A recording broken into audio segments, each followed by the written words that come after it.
वज़ीर-ए-आज़म शहबाज शरीफ की सदारत हेठ मुआशी एपिक्स कमेटी जो इजलास जारी आहे। इजलास दौरान वज़ीर-ए-आज़म मईशियत की बहाली सीड़पकारी बाबत खयल कदमन ते इत्मीनान जो इज़हार किया आहे। वज़ीर-ए-आज़म पारां काउंसिल के परदेश सीड़पकारी बाबत मौक़िया ॻोल्हण की हिदायत कई वई आहे। वज़ीर-ए-आज़म शहबाज शरीफ पारां परदेश सीड़पकारी लाइ कदमन में तेजी आणण की हिदायत पिण कई वई आहे। वज़ीर-ए-आज़म शहबाज शरीफ की सदारत हेठ मुआशी एपिक्स कमेटी जो इजलास जारी आहे। वधीक अपडेट्स लाइ असां राब्तो कयो आहे इस्लामाबाद में सीनियर सहाफ़ी ऐं तज़िये निगार सिद्दीक़ साजिद सां। जी सिद्दीक़ साहब।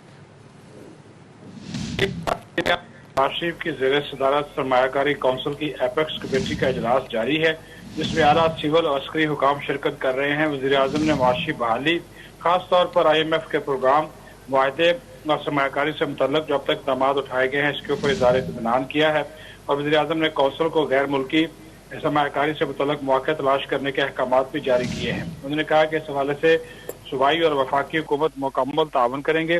वज़ीर-ए-आज़म ने शुरका को गैर मुल्की दौरों और मुलाकातों पर भी इत्मीनान में लिया। वज़ीर-ए-आज़म की जानिब से मईशत की बेहतरी के लिए आर्मी चीफ के किरदार की भी तारीफ की गई और उन्होंने गैर मुल्की सरमायाकारी के इक़दामात में तेजी लाने के अहकामात भी जारी किए। उनका कहना था कि इत्तेहादी हुकूमत को विरसे में तबाह हाल मईशत मिली, लेकिन मुश्किल और दलेराना फैसले मुल्क को तमीर और तरक्की की तरफ वापस ला रहे हैं।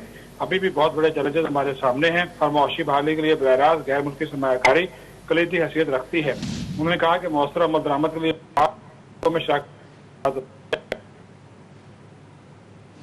अमल के जरिए मनसूबों की मंजूरी का अमल तेज किया जाए। उन्होंने कहा कि हमें मिलकर अपनी भरपूर सलाहियतों से काम करना होगा। हम पाकिस्तान और अवाम का मुकद्दर बदल सकते हैं। मुसलसल मेहनत से मुल्क कौम को तरक्की और खुशहाली के रास्ते पर गामजन रखना होगा। अवाम को मुआशी तरक्की और खुशहाली से हमकदार करेंगे। गैर मुल्की सरमायाकारी से रोजगार के नए मौके पैदा होंगे और